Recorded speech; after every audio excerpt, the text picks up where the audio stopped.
Hi, we will show you how to use our recording system to make a virtual video for teaching purpose.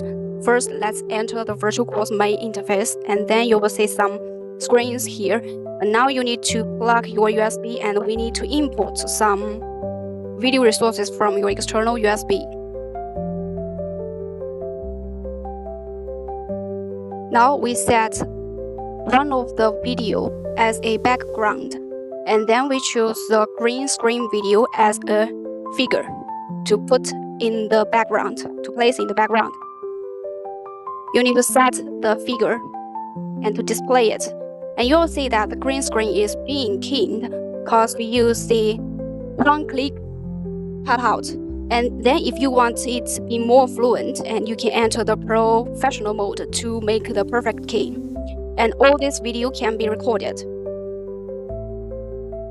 So you can change the layout, and we will check the whole video through the file manager.